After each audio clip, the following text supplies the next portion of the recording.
Welcome on into the All Aussie Rules Football Podcast. This is episode number 9 of 2026. And this is officially the last episode of the pre-season. Today we're going to be doing a pre-season match review. So the last 9 matches of pre-season, we're going to be doing a review on each of them. A little look at the rating system we're using ahead of the year this year. The next episode will be out on Thursday, which will be previewing all of the opening round stuff.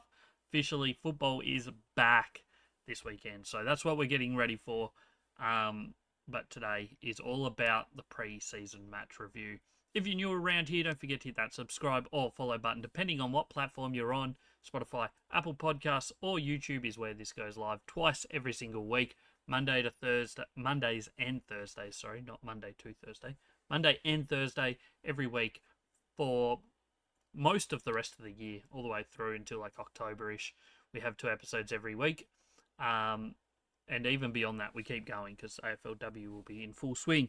So, plenty of football content coming out this year. Make sure you hit that follow button, like this video or podcast episode. If you enjoy it, don't forget to leave a comment below. Let me know your thoughts on the pre-season matches. Who was the best team, did you think? Who was the worst team?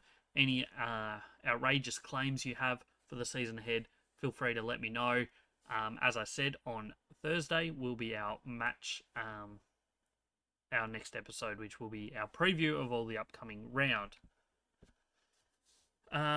If you're new, we have done, as I said, this is episode number 9, so the first 8 episodes of the year are already out. This is our whole pre-season schedule. We went through the best players, we did list analysis, we did best 23s, tier list, predicting every match, season predictions, match sim reviews, as well as season preview last week. And now this is our matches review, pre-season matches review, and opening round preview coming up later this week. And that gets us into the season. And then it's preview every Thursday, review every Monday. So that will be coming up this year on the podcast. Make sure you stick around and look out for all of that. But go back and check out all the content already out if you haven't seen it already. Plenty of content and good information in all of them, in my opinion. Speaking of previews, on the YouTube channel, we've done a full preseason preview for every single club in the competition. They are all out on the channel now as of last week. Last Thursday was the last one. As you can see, all 18 clubs, Adelaide through to the Bulldogs. We go through all the ins and outs, the recent history of the club, the depth chart, best 23, and a fixture analysis for every single team. So go check them out. Check your team out. Check other teams out. Plenty of stuff there on the YouTube channel. So go check them out. Let's jump into the pre-season match reviews now. We kicked off, I don't know how this is going to show up on screen. We'll make some adjustments for the actual season. But hopefully it looks all right. We had Carlton v Geelong kicking us off in pre-season. It was at Icon Park last Wednesday night. And the Blue Baggers got the W, 13-8-86 to 11-5-71. Really good performance there by the Blues. Kicked 4 goals to 1. First quarter, started really strong. Second quarter, Geelong did bring it back a little bit, only down 7 points at half time. 13 points lead to Carlton going into the final, the final change, and then too strong in the last, kicking. The floodgates did kind of open up a little bit in the last quarter. 5 out of 13 goals for Carlton in that last quarter. And on the other side of the fence, Geelong kicked 5 out of their 11 goals in the final quarter. So it certainly did open up late in terms of scoring at least. But overall, Carlton very, very happy with their result. I don't think Geelong are too fussed. You go back 12 months ago, they lost to Essendon in the pre-season. So, and look where both of those two teams ended up. Geelong made a grand final when Essendon finished bottom 4. So I wouldn't read too much into pre-season results as such. Overall, what you want to see is just getting good form into some of the players, getting some fitness and some ready to go for both of these teams that are playing opening round. So this weekend, obviously not every team is. Only 10 out of 18 teams are playing this weekend, but both of these two teams are. Run through some other stuff before we jump into the numbers on the screen. Big ball winners from Carlton is probably the long and the short of it. Jagger Smith had 37. George Hewitt had 30. So big ball winners there. Jack Martin was leading goal kicker with 3. I don't think there's anything too exciting in the goal kickers list. One injury concern to come from the game, which was for Geelong. Shannon Neal in the ruck banged up his knee. I don't think it's anything too serious. Both teams playing reasonably full strength teams. Not too many missing from both squads. Obviously, only a few injuries with Geelong that are going to be line ball, whether they're ready to go for opening round in Bailey Smith, Jeremy Cameron, the main two. Brian Myers also on that list. On the Carlton side of things, most of their players that didn't play this one are probably not playing opening round. Outside of Wiedering, the rest of the injury list is probably not back. So, probably pretty close to the lineup you'll see for the Blue Baggers, I think, on the most part. Early season, at least. And that's the story there. Jump into these ratings that you can see on the screen. I'll give a quick explanation on it and what it all means. Hopefully, it all makes sense. We've got them sorted by position. So DG is general defenders, DK is key defenders, FG is general forwards, FK is key forwards, MI is inside midfielders, MO is outside midfielders, and R is ruck. So that's that. We then do a rating that we've done for the last 6 months on the channel, going back, which gives a player rating based on all their stats, goes into a thing, spits out a number which is usually top scores are around about the 160 to 200 mark. Pardon me. And then depending on their position, we then rated into this, which is the PR column. So that's a rating out of 10.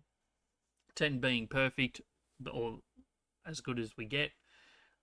Anything above 9 is considered elite. That's the top 10% of performances. Down to 7.5 is top class. So that's top 25%. Top 40% is anything over 6, which is above average.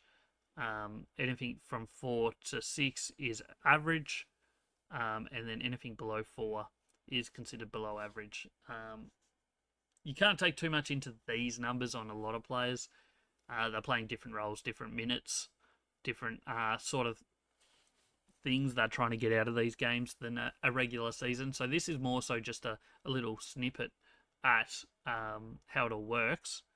And then obviously the final column for each team is the match rank. So that's their rating, their raw rating, ranked in order. So from whoever scored the highest in the original ratings before you take into account positions all the way down. So we'll go through some of them. This is how basically we're going to do it all season. It will look a little different once we get to the actual season because I'll probably put like their season average and stuff in there as well. We'll see how that works out. But yeah, that's how we're going to do it. That's the plan at least going forward. So first off, Carlton, they won. They look good. Backline, Florent, first year at the Blues, looking like he's settling in pretty well. 6.4 is pretty solid. Zach Williams, Adam Sarr, Jordan Boyd, all down there. Key defence, I think both teams kind of need a bit of work there. Certainly Carlton, maybe in this game at least, their biggest concern. Obviously no Wiedering at the moment. So once he's back, that will certainly change, I think. Forward line, Elijah Hollands.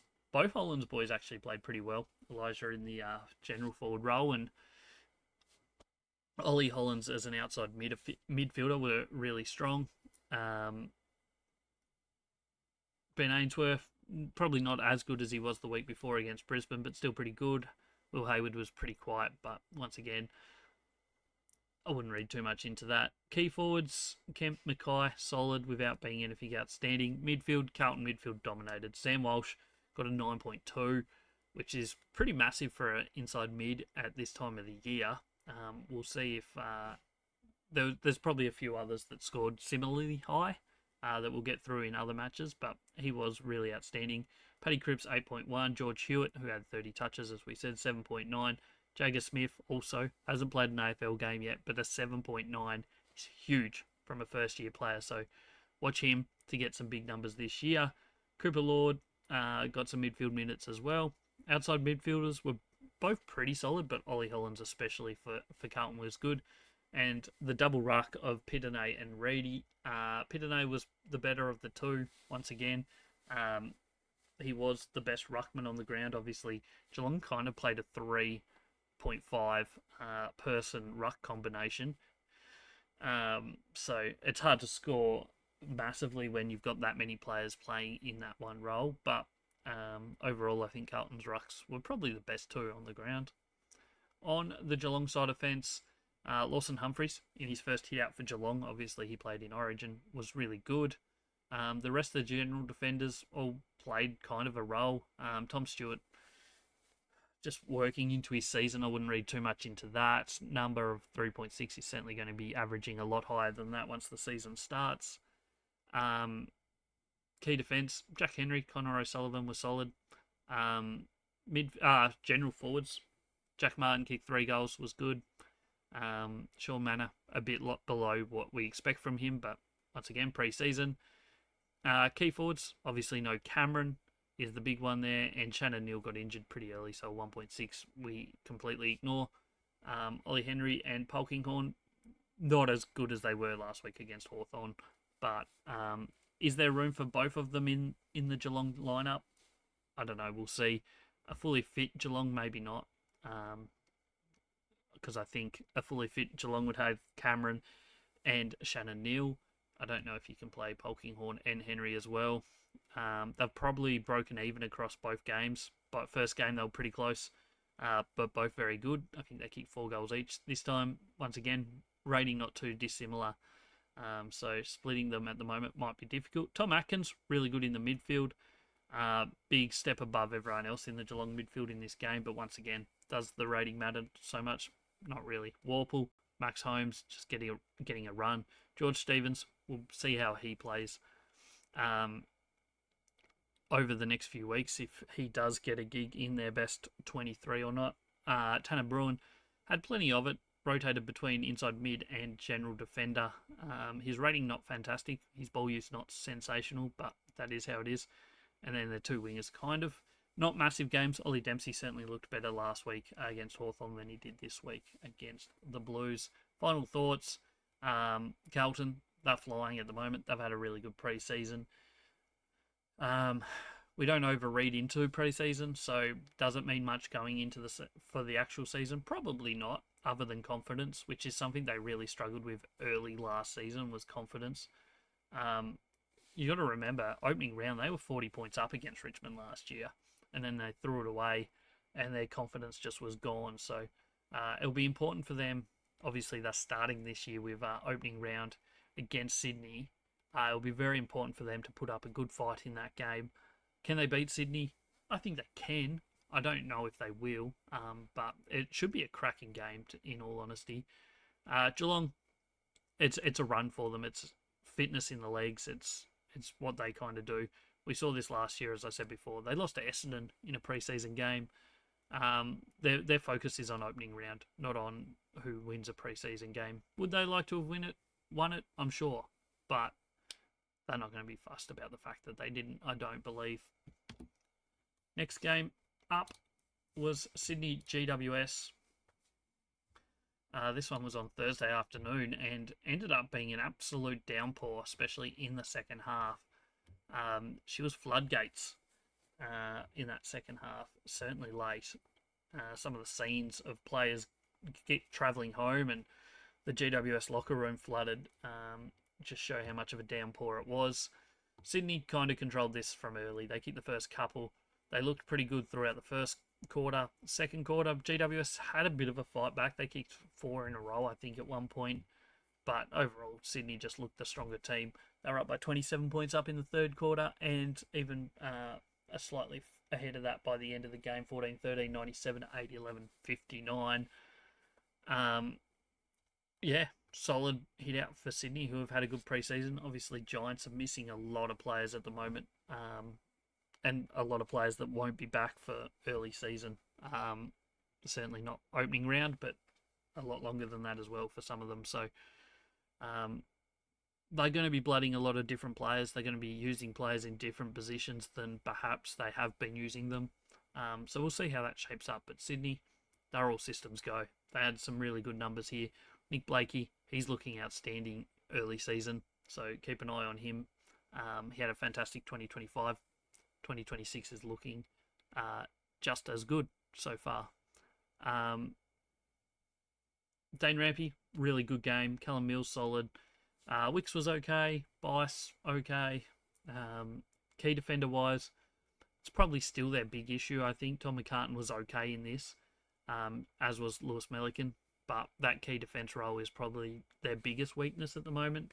General forwards, maybe no one starred here, but I mean, once again, it's a pre-season game. Tom Papley will certainly show more than that, I think. Roseas has had a good pre-season. Both games have been pretty good from him. This one not as good as the previous one. Key forwards, once again, week one, the key forwards of Sydney were really great. This week, they all did their role. Logan McDonald, the highest rated of them. Joel Amati, Charlie Curnow did okay, but it was pouring with rain, so it wasn't a day for big tools, full stop, let alone key forwards. Inside mids, James Rowbottom, huge. Isaac Heaney's looking like he's flying at the moment, so he's looking good. Sheldrick, good. Jordan, good. McInerney. Chad Warner, quiet, but I wouldn't read too much or worry too much about that. Errol Goulden rolled his ankle pretty early, so he didn't get too much game time. Jai Sarong, interesting one, played wing in this game for most of it. Looked okay. Looks like that's kind of what they want him to do this year, so we'll see how that plays out. But early season, looking like he's an outside mid on the opposite wing of Goulden. Grundy was huge in this. Like, his rating's not spectacular at 5.4, but when you're playing two rucks in this game, I don't know if Sydney will be a team that play two rucks. Probably not. If they can avoid it, I would say. He played really well. In the centre bounce, he looked great. Round the ground, he looked good. So he was clearly the best ruckman on the ground in this game. Really good from him. GWS side of things, Connor Iden was solid. As we have always rated him pretty highly. He was good here. Lockie Ash was good. Expect more from him over the early season, especially with their injury concerns. I think the ball use from this backline is going to be very important. Harrison Oliver looks like he's probably right to play AFL football. Lockie Whitfield, we don't read too much into it with senior players. Key defence, obviously no Sam Taylor, but Buckley stepped up. He was probably the best key defender on the field, but it was a good day to be a key defender because it's not an easy day to take big contested marks. Ryan Angwin was good as a general forward. Key forwards for them, Stringer played really well. He's looking in better shape than I think he did for most of last season, so that's a good sign. And probably has worked his way into their best 23. He wasn't in my best 23 for them, if at a fully fit team, but he certainly is looking good at the moment. Inside midfielders, Clary put in another good performance here. He's had a good preseason. Toby Green, obviously usually a general forward.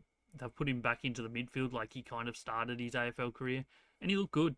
His numbers were good, so that looks like a likely theme throughout at least the early season until they start getting some players back, because the rest is maybe lacking in that inside midfield role. Other than that, no one really played that great. Madden was okay. Riccardi, it wasn't his best game out either, so hopefully there's a bit of improvement there for the Giants. Obviously, they are struggling with some injuries at the moment, so some of these young players are going to have to step up and play some decent-sized minutes, and we'll see how that shapes up. But the long and the short of this is Sydney were really good. The Giants I'm not so sure about. Like, they played okay for what they have. I just think it's going to be maybe a tough start to their season, and to get things going when they do have as many injuries as they do at the moment. So moving on to the next one, it was the Q Clash pre-season version. It was Brisbane v the Gold Coast. Entertaining game, pretty high scoring. 19-12, 126 for the Lions, 15-11, 101 for the Gold Coast Suns.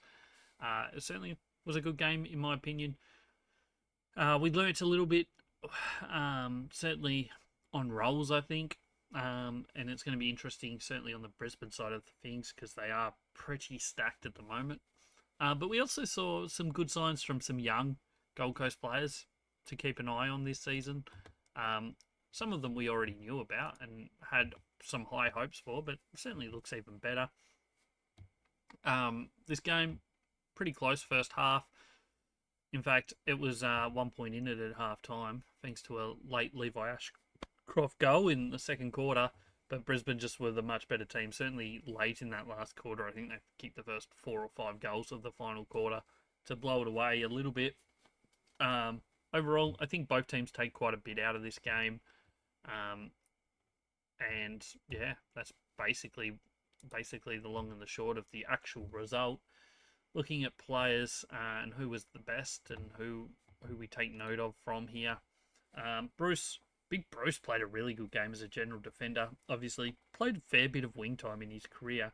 Does he fit into that back six? Probably not, because it's already pretty tightly contested in there, and I don't know if they can even fit Coleman in there as a general defender when they've already got Wilmot, Fletcher, and Zorko, who did not play in this game. So Bruce probably will spend a bit of outside midfield time. He's clearly good enough and should be playing AFL football, so he will continue to get games. Whereabouts that is on the field, I don't know. Same with Coleman. He played forward in the first preseason game back here. Once again, very talented. Certainly good enough to be in the best 23. Where that slots in, I don't know. Wilmot, Fletcher, good, brain, quiet, but he's more a fringe sort of player. Key defence, is probably when Harris Andrews isn't there, like in this game, their weakness. But obviously Harris Andrews certainly strengthens that up when he's back. Charlie Cameron, Lohman. Charlie Cameron was huge. He was probably almost the best player of the weekend, in my opinion. I think he had 4 goal assists. He was involved in a lot of stuff for Brisbane and was super. So he was great. Lohman, really good hit out here.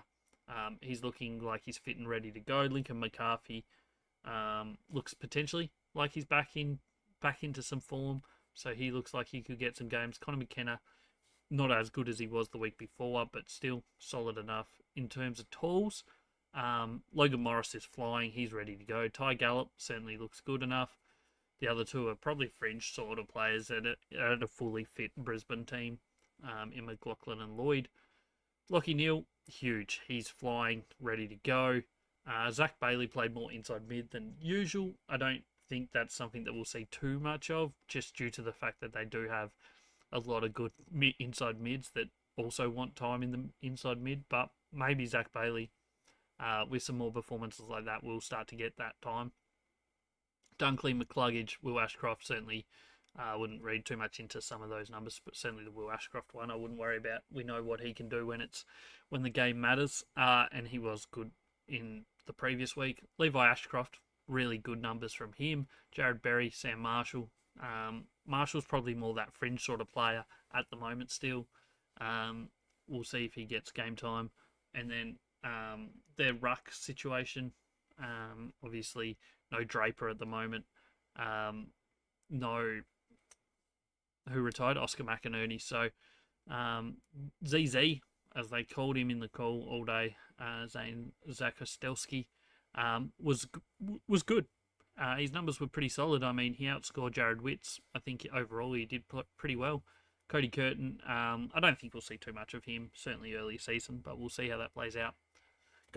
Gold Coast side of things, what can we make of this one? Johnny Noble was good. Running backman, I mean, most of their running backmans were okay. Brody Uland, not his best game, but certainly was solid. Daniel Rioli did some good things. Joel Jeffrey, not as good as he was the week before. Certainly his late last year form was really good, so we'll see if he can build that up. Key defence, they're really strong here. Obviously, Sam Collins is one of the best in the game. Mac Andrew was okay. Jai Farah and Oscar Adams, solid, without putting up much numbers, but obviously you're not typically going to be playing 4 key defenders. Ben Long, he's flying. His last season was great, and he looks like he's ready to go again here with a 9 rating. Really good from him. Miller, playing more as that general forward this year. It looks like with Petrarca joining that midfield, that's probably going to be Miller's role, is that starting half-forward flanker, rotate through midfield sort of role. Look good. Lombard, he's the big one. He's had a really good pre-season. There was a lot of hype about him this time last year. He hurt his shoulder in this corresponding match and then kind of missed a fair chunk of the season. And when he came back, he just looked like he wasn't quite ready. But with this pre-season, he looks like he's ready now. His pre-season's been great, and his 2 games have been fantastic. So he will definitely be in their best 23 to start the season this weekend. And watch for him to have a really big impact on some games this year. So keep an eye on Leo Lombard. Bailey Humphrey, really good. We know what he's capable of. He did everything he needed to. Key forwards, Jed Walters looking good.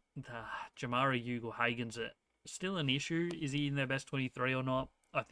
Personally, I think he needs to play in the reserves and earn his spot into the best 23. Whether that's the route Gold Coast take or not, we'll see. Obviously, Walter and Ben King are the 1 and 2 options right now, I think. Ben King's number 1. And then Jed Walter played really well in this game. Christian Petrarca was really good. Will Powell played some inside midfield minutes. A little bit of a role change there, potentially. Noah Anderson was good. Alex Davies, okay. Outside mids, Closey, Weller. Zeke Uland, I don't know if he's in their best 23 just yet. He will certainly get opportunities this year. Jared Witt's their number 1 ruck. Do they go double rucks with Ned Moyle? We'll see this weekend. But overall, Gold Coast, I think a lot of young players showing some really good signs. This isn't the final product for them. Obviously, they're still missing Brownlow medalist from last year to add into this inside mid group, which will certainly help them. You won't see Noah Anderson have a 3.1 rated game during the regular season, I wouldn't think. Very few if he does. So yeah, there's a lot of improvement from this Gold Coast Suns team, but Brisbane are just going to be really tough to beat. Full stop. They've got depth, they've got class across the whole field, and they're looking really good already, in my opinion. Jumping into the next one, and it was a rain-affected game.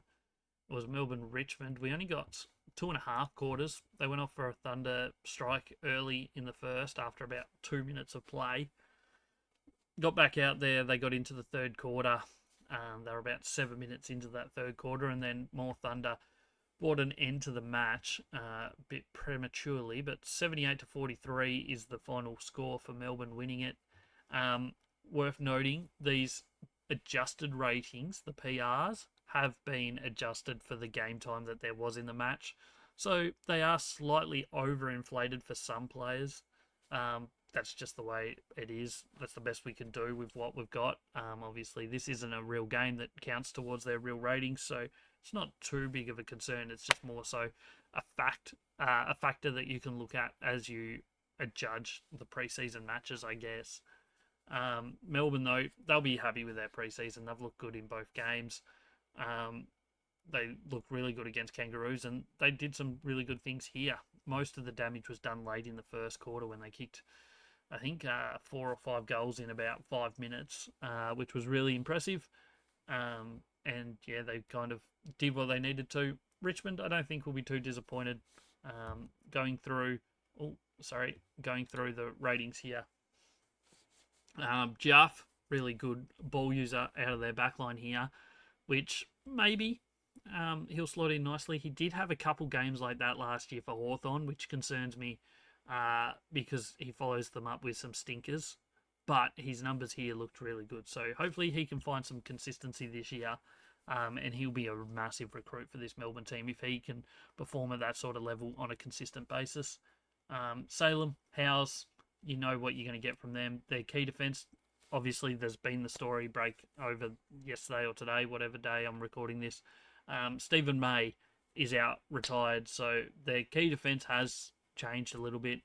I don't think they were expecting him back anytime soon anyway, but now it's official. Daniel Turner is going to step into that role. I think he's been fantastic last year, and he looks the goods again. Leave up Petty were okay. General forwards, Xavier Lindsay showed some really good signs. Obviously, he's moving into his second year now, and looks like he will really find a spot in this Melbourne team. Sharp, Laurie, Chandler. Certainly Chandler, we know what he's capable of. Don't concern yourself too much with his form at the moment. Once the real stuff starts, I think we'll see him back to his best. Latrell Pickett, we'll see him in the Melbourne team plenty of times this year, I think. Tholsthorpe kind of rotated through a couple positions here. I don't think this was the best showing from him, but we'll see. Hopefully, I would imagine he's still in their best 23 and should be good enough. Key forwards, Van Rooyen, really, really good game. Bailey Fritsch, really good as well. Kentfield got injured about a minute into the game. Midfielders, obviously, there is a little bit of inflation here on some of the scores, but Windsor was good. Trent Rivers was good. Cozzy Piggott has had a great pre-season, so he looks ready to carry this inside midfield, so keep an eye on him. Jack Steele was great. Outside mids, Harvey Langford didn't play as much inside mid time this week as he did previous week. Do they keep him on the wing this year? I thought they might keep him or move him into that inside mid role with the departures of Oliver and Petrarca, but they've stuck with him kind of in that role outside mid in this one. Max Gawn, probably the highest rated ruckman of the week. I should have actually looked, but an 8.9 is pretty massive for pre-season. Obviously, he does play most of the time. He will continue to be a one-out ruckman, I think, for most of this season, certainly early season, where some teams will start to play that second ruckman. On the other team, Toby Nankervis, exactly the same, one-out ruckman, I think, for most of the season, and put up a pretty high number in this game as well, so he looks like he's going all right. The backline, Jaden Short played a really, really good game.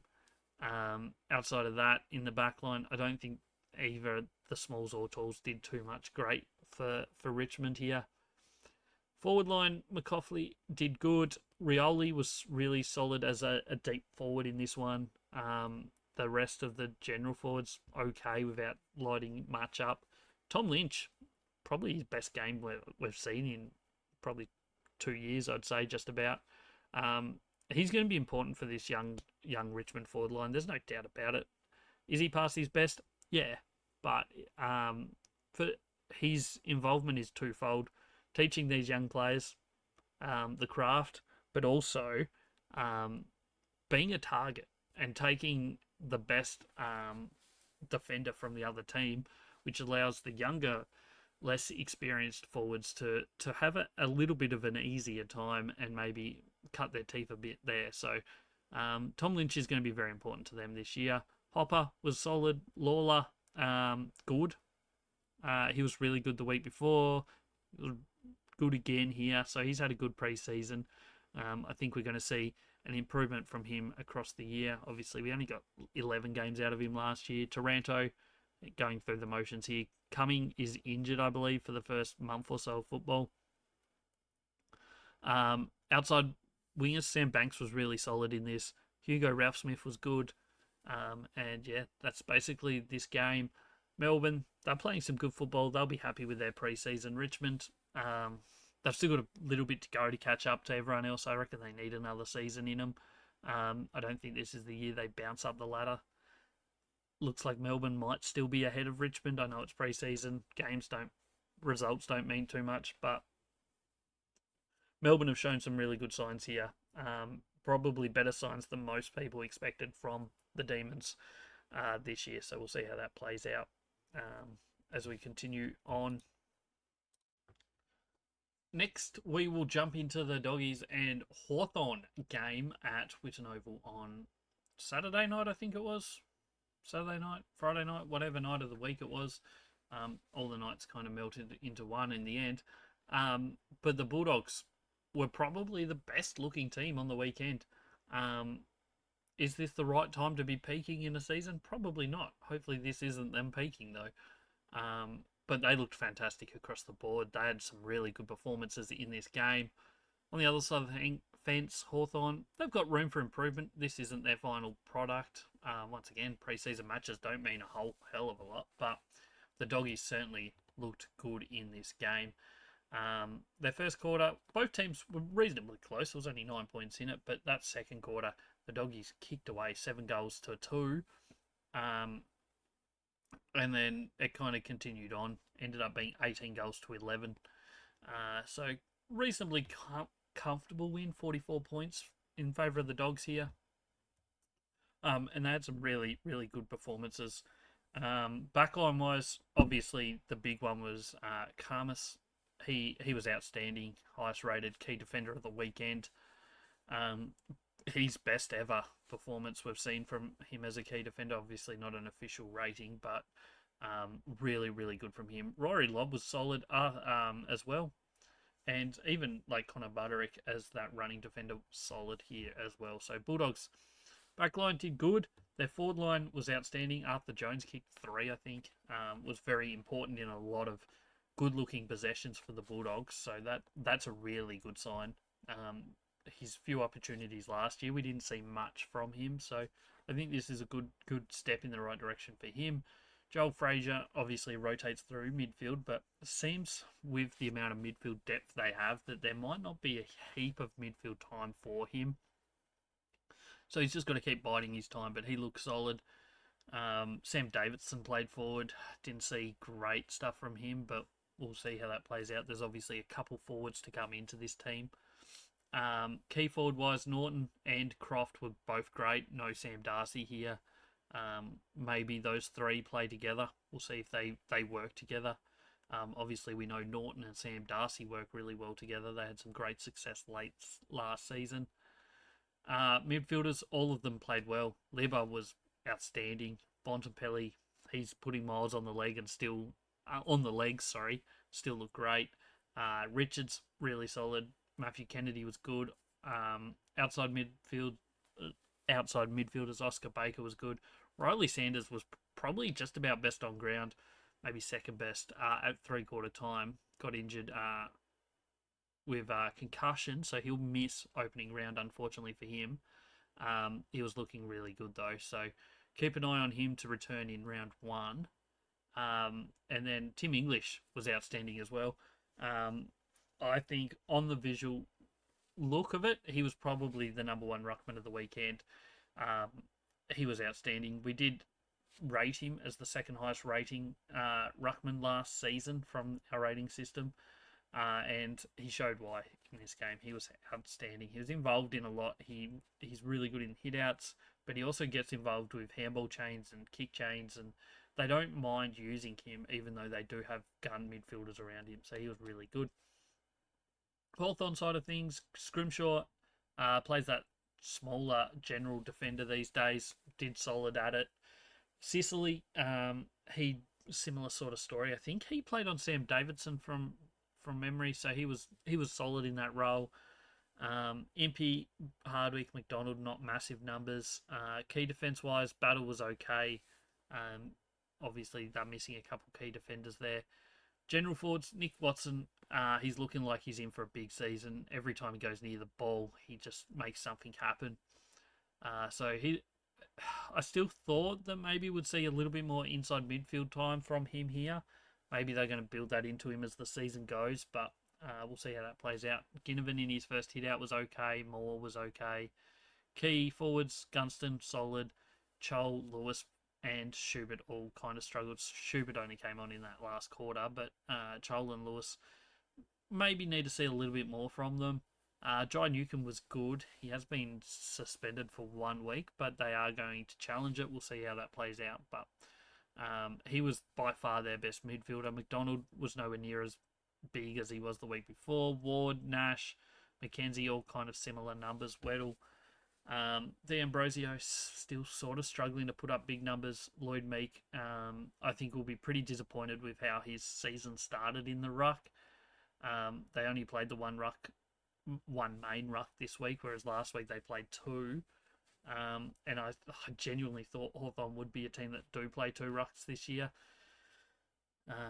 Maybe they were just trying to give Lloyd Meek that chance to take that keep his spot as that number one main ruck, but Tim English clearly beat him in this game. So it doesn't mean a heap. It's pre-season, but it's just worth noting, I think, that that's where we're at with both of these teams and both of these situations, I guess. Is pretty much the long and the short of it. So that was Friday night. I don't know what day I said earlier, but yeah, that was Friday night. We'll jump into Saturday football. We had 2 games Saturday, 2 games Sunday. And first off, on Saturday, we go St Kilda and Essendon. And once again, pretty solid hit out for both teams. St Kilda looked really, really good, which, I mean, isn't that surprising. Certainly in the second half. Essendon put up really good first half. Second half maybe dropped off a little bit, but overall, still pretty good performance throughout the 4 quarters. It was only 8 points in it at halftime. It was out to about 24 at 3-quarter time. St Kilda ended up winning it by 43 points and looked really good.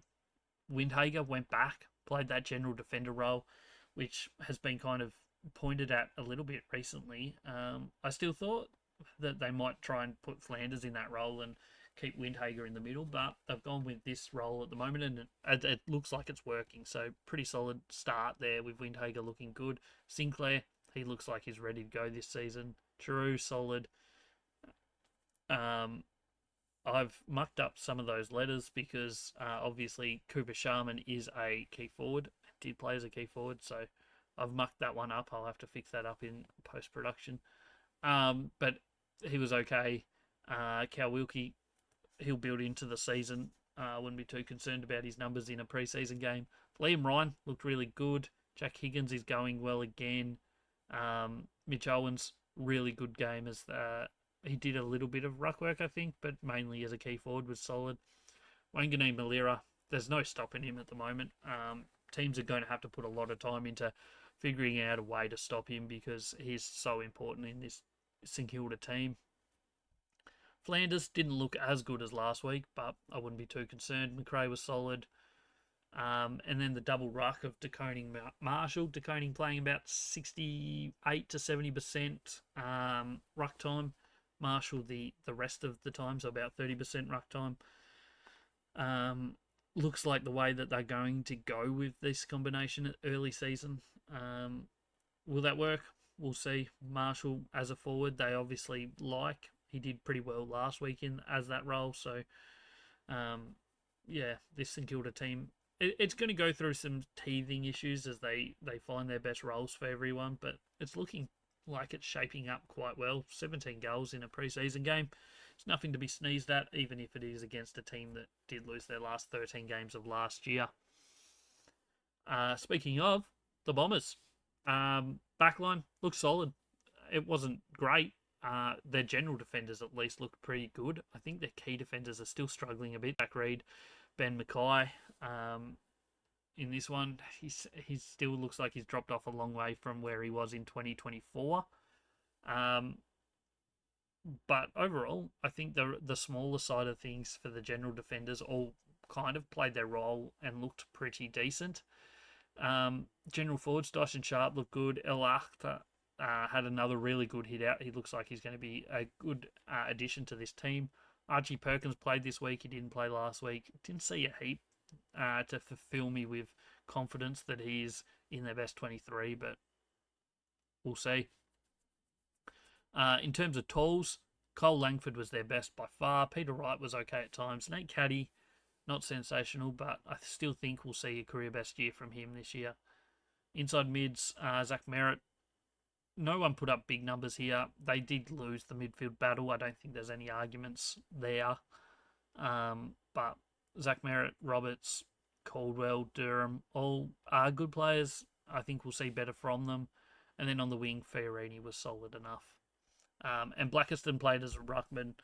He put up okay numbers, pretty level with Marshall, but obviously that was only one of the two ruckmen he was against, so not fantastic. But I mean, that's where he's at. I don't think he is at most teams he wouldn't be a number one ruckman. He would be a second ruckman. And obviously, once Brian's back, maybe he will be second ruckman. We'll see how that kind of shapes up as the Bombers season progresses. But at the moment, that's where they're at. Some good signs, some good young players played in this and looked okay. Like Dyson Sharp looks like he'll fit right into this team straight up. Jacob Farrow, probably good enough as well. And then some other players that are in their second or third year that are starting to progress as well. So it's not all doom and gloom for the Bombers. I think we'll see if they can stay fit and healthy, a better season than last year. But this is kind of, I think, where they're at in comparison to a St Kilda team that we kind of think is a finals team, should be a finals team. I think the Bombers are just a few goals off finals teams at the moment. Not to say that they can't beat some of them sometimes. I just think over the season, that's about where they're at. That's my thoughts. Obviously, this is a preseason game. Doesn't mean a hell of a lot, but that's how I see it shaping up at the moment.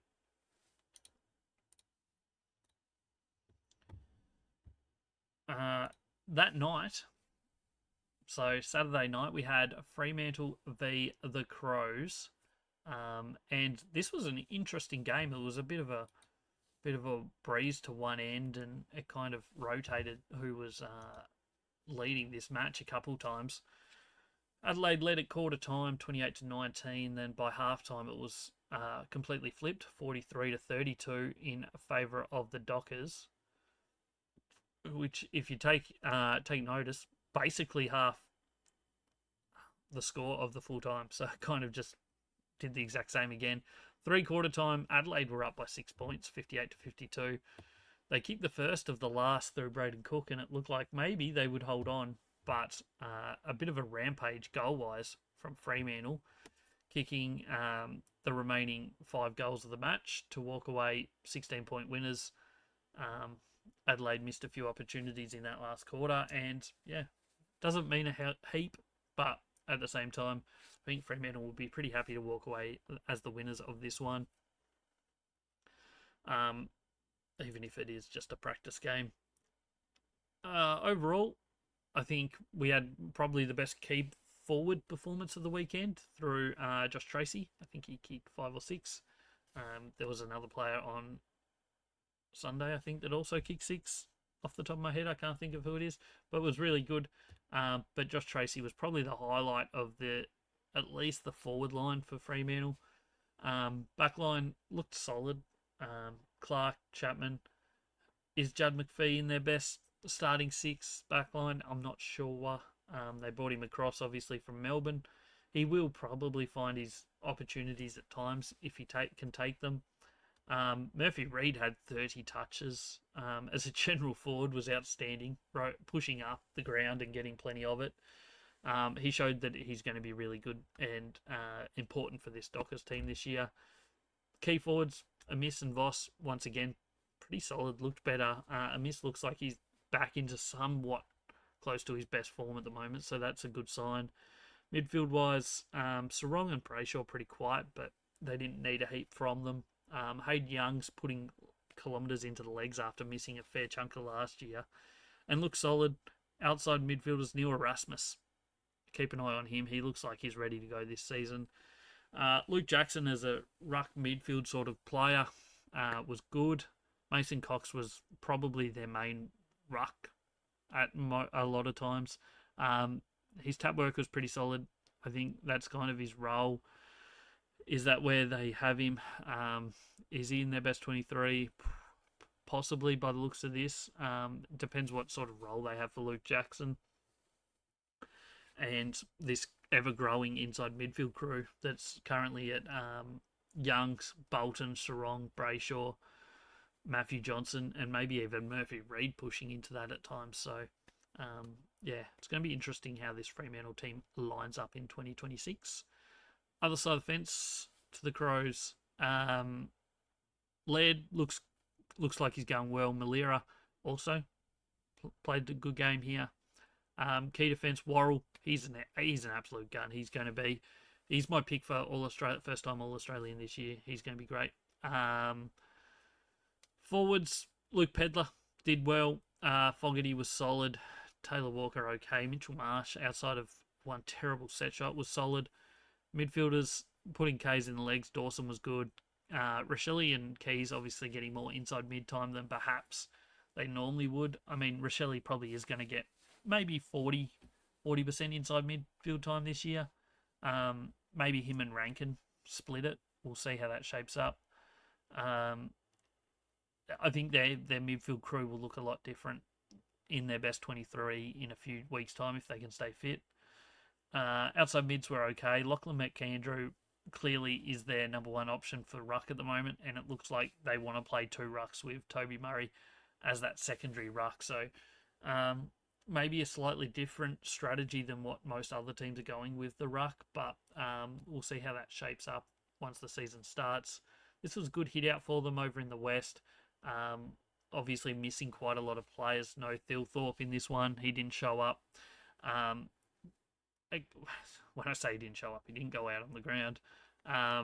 Missing, obviously, a couple of midfielders. No Rankin. No... missing someone else. I can't even think of his name at the moment. But overall, it feels like they were missing more players than Fremantle overall. I think both teams are pretty happy with the hit out, in all honesty. Wasn't the greatest performance of all time, wasn't the greatest game of all time, but a good little hit out for both teams. Jumping into Sunday football, 2 games to go to look at. And first up, we've got North Melbourne. Collingwood ends up being a 1-point thriller in a game that both teams took very, very differently in terms of their lineups. At least North Melbourne close to full strength of what they have on offer at the moment. And Collingwood a long way short of full strength, missing a lot of experience. To run through some of the players missing for Collingwood in this one. No Nick Dacos, no Pendlebury, no Sidebottom, no Crisp, no DeGoey. I think there's more. No Jamie Elliott.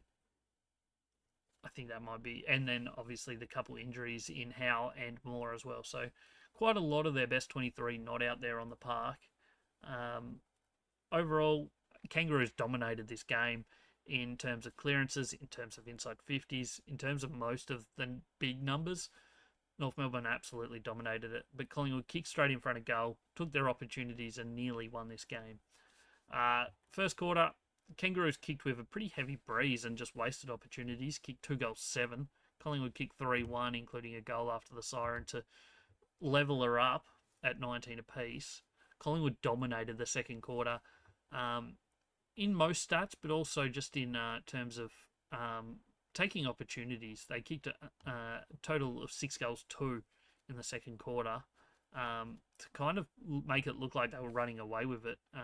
Kangaroos kicked a couple late goals in the second quarter to get them within 18 points at half-time, but it still felt like Collingwood were well on top in terms of scoring. But the Kangaroos, third quarter was great once they had the wind back at their back again. After Collingwood kicked the first couple of the third quarter, Kangaroos then dominated, kicked 5 in a row to have a slight lead at three-quarter time by 2 points. Collingwood kicked the first couple of the last quarter, and then Kangaroos kicked the last couple of the match to win it by a point. Really, really good effort from the Roos in terms of they got the win. Was it as convincing as it perhaps could have or should have been? Probably not. I think this Collingwood team may have a tough start to the year until they can get some of their senior backmen back. It's going to be interesting. Obviously, there's a lot of talk about are they underdone because they didn't play a lot of key players in this match. We'll see. I guess there's the argument that maybe they peaked too early last year and they're trying to counteract that this year. Maybe that's a thought that's going through their heads. Who knows? We'll find out. Obviously, they started last season absolutely horrible in opening round, but then after that, they were really good for the next 8 to 10 weeks. So who knows what their plan is. In terms of players, Tom Blamis, who comes in as a SSP player 2 days earlier, he was probably their best in the back line. He was really good. Caleb Daniel turned it over a few times. Parker struggled a little bit at times as well. Coburn made some mistakes, but some of his numbers were good. Logue and Pink, same sort of story. Lockie Doverson, he was probably the highlight for North Melbourne in this game. Kicked 3 goals, including the game winner. A really good performance from him. Zerha, solid. Simpkin, okay. Constanti wasted a couple of opportunities, but overall, okay. Paul Curtis, wouldn't read too much into this being a low-rated game. Trembath, he looks really good as a key forward. I think we're going to see some good things from him. Nick Larkey was good. Luke Davies-Yanaki was everywhere. He had a ton of it early. She's all solid. Vino Sullivan playing as that inside mid.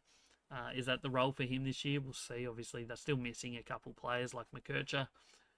Tom Powell, Luke Urquhart, inside mids. Dylan Stevens was good. And Tristan Cherry was the number 1 rated ruckman on the ground, supported by Callum Coleman-Jones. The Rucks didn't have huge impact in this game, I don't think. But overall, Tristan Cherry was the pick of the bunch. On the Collingwood side of things, Josh Dacos rated okay. He did make a couple blues here and there. Perryman's numbers were good. I think he played a good game. Will Parker made a few blues as well. Houston started well, and it looked like maybe he was back to his normal self, but he faded out of it a little bit as the game went on. Maynard played that lockdown defender role, as did Quainer. Jarf only came on for that last quarter, so don't read too much into his rating. Frampton was solid as a key defender. Cochrane kicked a goal and was okay. Sullivan, Schultz, okay without impressing too much. Harvey Harrison struggled to impact the game. Jack Buller looked good. McStay looked good at times. Maybe wasted a couple of opportunities at marking that he should have taken. Inside mid, obviously this looks a lot different than what it will in round 1, with no Dacos, no Pendlebury, no side bottom, no Crisp, no DeGoey, but they ran the McQuarrie, Lipinski, Ned Long and Ed Allen as their main ones. Prindable came in the last quarter into that role as well. No one excelled. No one did huge numbers. I would have liked to have seen a little bit more from Ned Long as the number 1 midfielder option there, but it is what it is. Still was okay. Swadling and Di Mattia, who are both yet to debut, probably not near their best 23 just yet. Darcy Cameron was okay in his first hit out for Collingwood for the year, obviously played in Origin. And Oscar Steen showed some good signs that he might be a decent enough backup ruckman if required this season. Final thoughts on this game. Kangaroos, they'll be much happier than they were last week when they got pumped by Melbourne. I still don't think it was super impressive, but they got the job done, which is the positive sign. Obviously, came from behind in that last quarter against the wind and kicked the last 2 goals, so that's a positive. As I said with Collingwood, I don't know what we read out of this. About half the team is their best 23, so you'll see a fair chunk of it again this week when they take on St Kilda, but it will also look a lot different, and their whole role and game plan will also look a whole lot different, you would think, going into this week, but how that shapes up completely, I guess we'll find out. One final game to look at for the weekend before we jump into comments of the week, and it was the Eagles v Port Adelaide. And this might be the worst performance of the weekend and maybe the best performance of the weekend. I know I said the Bulldogs before, but maybe this Port Adelaide one was truly the real shining light of the weekend, because I don't know what to make of this. Was it West Coast being terrible? Was it Port Adelaide being really good? Mixture of both. Probably a mixture of both in the end. 5-0 in the first quarter. And at one point, it got to 8-0, I think, before West Coast kicked 5 of the next 6.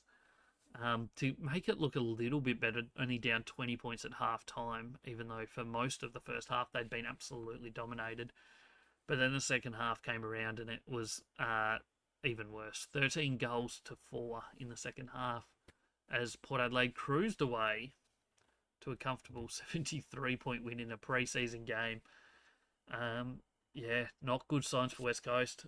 Near their best team as well, in all honesty. There's not much missing from this. It's hard to see where too much improvement's coming. We'll run through their lineup. General defenders, I don't think anyone starred. Tom Cole, Lindsay, Davis, Baker, Marich, who moves back from mainly playing wing last year. And Grego, okay without being outstanding for most of those players. Key defence, Brock was okay. Tyler Young got beaten hands down. Harry Edwards was okay at best. Forward line, key forwards, Shanahan was okay. Waterman was better than he was the week before. So hopefully he can continue to improve. Cripps, Schoenberg, Yo, I think we'll see improvements as they get better game time and practice in. Inside mid was an interesting area of the ground. Robertson, Harley Reid and Tom McCarthy taking the majority of that. None of them being sensational. All of their ratings quite low, even though McCarthy had plenty of it. Harley Reid had 22 touches. McCarthy had 19 and a goal, but efficiency was an issue for them and just consistency throughout the game. Dersma was good on the wing. He was the 15th highest rated player on the ground. So, I mean, that's a solid sign for the number one pick who hasn't played a game yet. Finlay McRae from Collingwood. He was okay, 21 touches. Matt Flynn was good enough in the ruck. And Cooper Duff-Tytler as the backup second ruck key forward option showed that that's probably a good role for him this year to learn his caper. But it just was a domination, really. We jumped to the Port side of things. Georgiades kicked 6 goals. Was really, really good. Did he have much opposition? Not really, I don't think. Starting in the back line, they all looked good. Mead, Marshall, Burgoyne, Farrell, all solid. Lockie Jones, Alia, and Harrison Ram. He played limited minutes. Forward line, Joe Richards was outstanding. He's got better and better each year. His first season at Collingwood was good. Then last year, his first season at Port Adelaide, he got better and better as the year went on. If he continues to improve like that, he could be a really good find for this Port Adelaide team. And might be just what they needed. Horn Francis, it looks like he's probably going to be playing that general forward, rotating through midfield role. Maybe. We'll see how that shapes up. Burn Jones, Berry. Obviously, Georgiades was great. Lord and Whitlock played solid games. Obviously, they got plenty of opportunities in that forward line in this game. Funnily enough, West Coast actually had more inside 50s than Port Adelaide, which is hilarious to think that they'd lost by 70-something points. Midfielders, Rose and Butters were absolutely outstanding. Those two absolutely touted up. Butters' first half was impressive. He had 36 touches, 2 goals for the match, and Rose had 33 touches and was really good with 6 clearances. Chucky and Willem Drew. Jack Watkins was solid. The outside mids was really good. Logan Evans played a good game, and Dante Vizentini in the ruck was the number one ruck on the ground. He wasn't fantastic, but he was still the number one ruck on the ground. Port Adelaide, really good. I don't think too many people had high hopes for the Power this year, but they showed signs here that they're still a team to beat. If this midfield and forward line can stay fit and healthy, there's no reasons why they can't kick good scores like this. They've got a gun midfield, Rose, Butters. Their forward line, Georgiades mainly, but is really good and able to kick big goals. Are they going to be able to play West Coast every week? No, but their big issue last year was they lost a lot of games by big margins. So you cut that out and things might turn around reasonably quickly for this Port Adelaide team. I still worry a little bit about their depth. Their bottom 6 or 7 players in their best 23, I think, is quite lowly rated. But maybe that will change throughout this season. maybe some of these players will really step up. West Coast, I am worried about.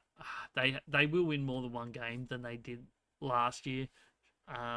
Almost certainly, you'd have to hope.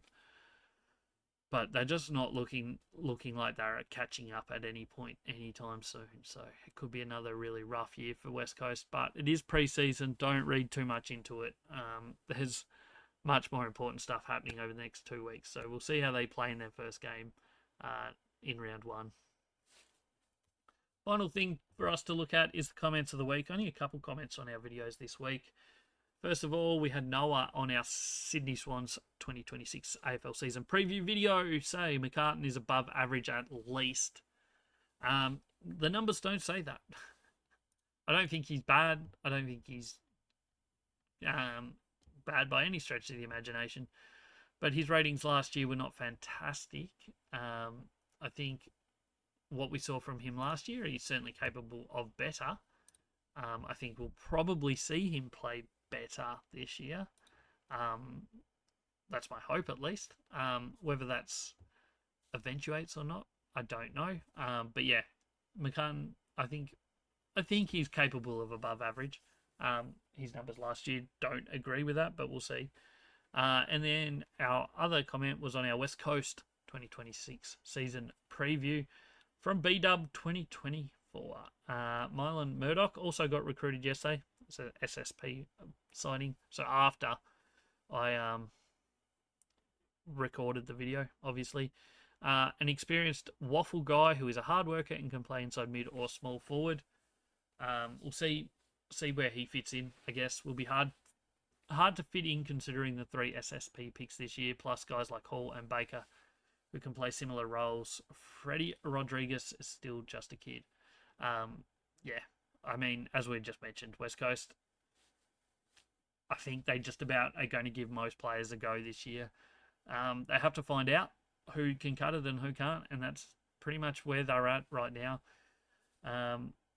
Try and get as many games into these young kids as they can and find out what they need to find out and try and progress as quickly as they can, because at the moment they feel like they're a fair way off the pace, to me at least. Whether that's how everyone feels, I don't know. Finally, that is the end of this episode. Don't forget to follow or subscribe if you haven't already. Remember, opening round preview episode goes live on Thursday morning, so check that one out. I appreciate you for being here. Go check out all the social medias, Instagram, TikTok, Twitter, Blue Sky, you name it, we got it. All Aussie Rules everywhere. Just look for this logo, you'll find us. Plenty of content every day of the week. Somewhere and most places. Obviously, this podcast goes live on YouTube, Spotify, Apple Podcasts. Give it a follow, give it a rating, all that sort of stuff. I appreciate you all for being here. I hope you enjoyed it. Don't forget to come back on Thursday for the next episode of the All Aussie Rules Football Podcast. I'll catch you then.